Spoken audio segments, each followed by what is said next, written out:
Aren't they working fast? These workers work for a private company, and they get more work done in less time. We have fewer employees than the city to the north of us, and we have exactly the same population. The mayor, it's just coincidence she looks like Margaret Thatcher, started privatizing her town's government work 5 years ago. Some in town were not happy that their tax money was becoming some company's profit. And I say, what difference does it make if the company is making a profit, but you're getting a service that costs you less? We've got 18 cameras that we currently have on Roswell Road. At the Traffic Management Center, they have computers and cameras. And car fire. So when a car catches fire, they send out rescue vehicles right away. We try to find the problems before anybody's actually calling us with it. Our government is more efficient. This realtor was amazed at the difference. 5 or 6 miles of new sidewalks installed. Our traffic lights are synchronized now, so there aren't traffic jams. We had a survey done asking the public, how do you feel about each of these services? And the answers came back 90%. Very good, excellent. But Sandy Springs is an exception. Most cities and states are still at the mercy of public sector unions. And the debts keep adding up. So far, America's been able to pay the bills. But one day, the parasite gets so big that there is no host anymore, and then they both die. And we're heading in that direction now. When we return, the battle over the pie. Are you getting your fair share?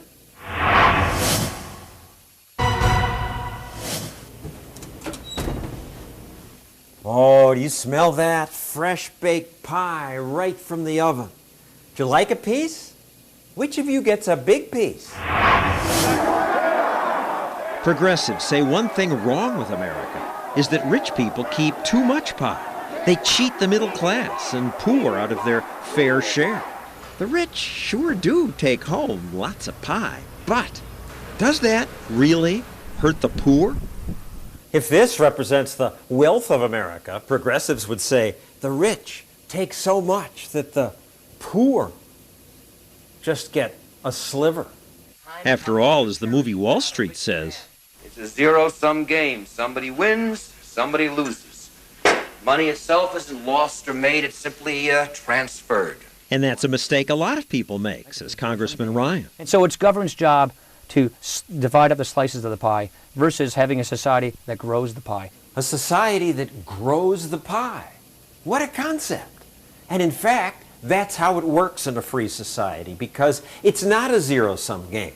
The makers who get rich by baking many more pies. Welcome to Macworld. Steve Jobs making billions doesn't leave the rest of us billions poorer. His new technology makes us all richer. We keep making it better and better and better. Rich capitalists are not evil. They grow the pie. It's why, despite recessions, the average American income has kept rising. Still, some rich people are very rich. The guy who owns this house owns a dozen others. Since our government's so deep in debt, shouldn't people this rich pay more? They should pay more. I mean, those who have more should pay more. Is there a point where the rich leave or stop producing wealth? Well, the rich have always cried wolf like that. You know, they always said if we change just one bit, the country's going to go away, and that never really happens. But look at what did happen to Maryland's tax revenues when that state created a special tax on rich people. It was supposed to bring in $106 million. That's right. What happened? They lost $257 million. Surprise. Well, I'm surprised. Nobody should be surprised. This former Maryland governor, who's now running again, opposed the tax. They're always surprised, John. It reminds me of Charlie Brown. Charlie Brown was always surprised when Lucy pulled the football away. And they're always surprised in Washington and state capitals when the dollars never come in.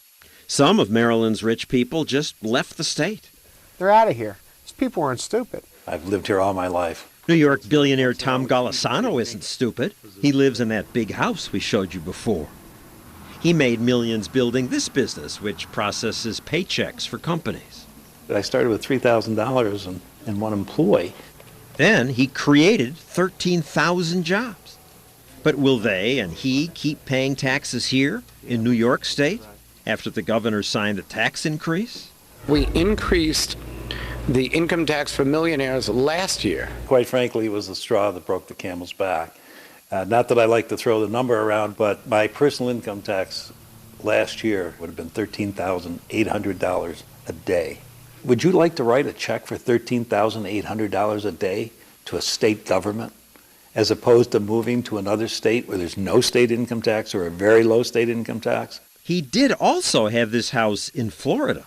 And moving to Florida, zero personal income tax. And so he just moved. He now spends more than half the year in Florida.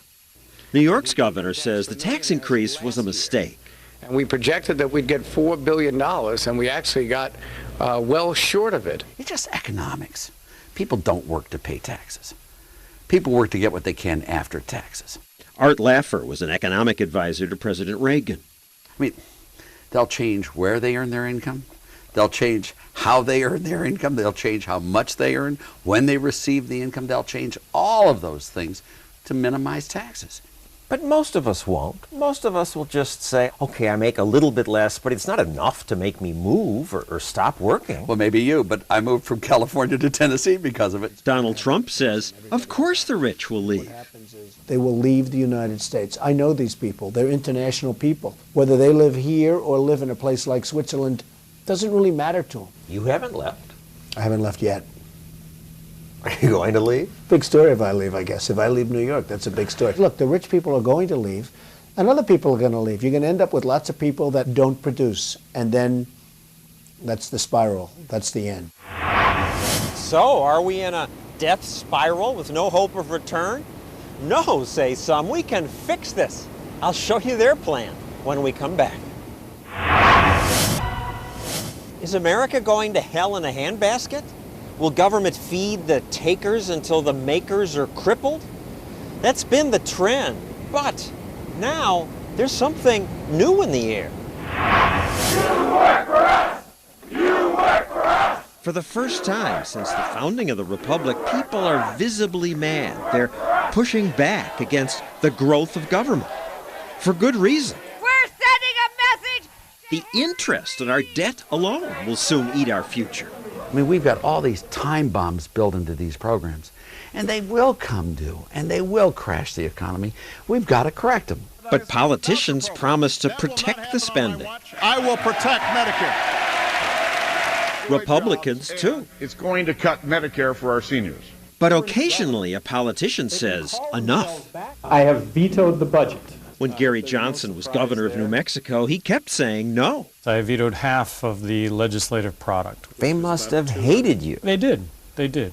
A fellow Republican called him ignorant of the political process. One of my veto messages was, I'm vetoing this piece of legislation because it's just way too long and we don't even understand what it says. After all these vetoes, New Mexico must have collapsed in a heap of misery and poverty. No. What you would think is you've got to sign these bills to get reelected. I vetoed all these bills and I got reelected. Reelected by a wide margin, while criticizing government. Man is superior to government and should remain master over it, not the other way around. Voters seemed to like that, but much of the political class didn't. And Johnson vetoed even nice-sounding bills, like, what does he have against child care? Establish a pilot program allowing the state to reimburse grandparents who take care of children in welfare families. Pilot program, I think, is the key word there. Pilot program sounds good. We're going to test it before we fund it. The agenda was really about growing government, about spending more money, and really not making a difference. Come on, guys.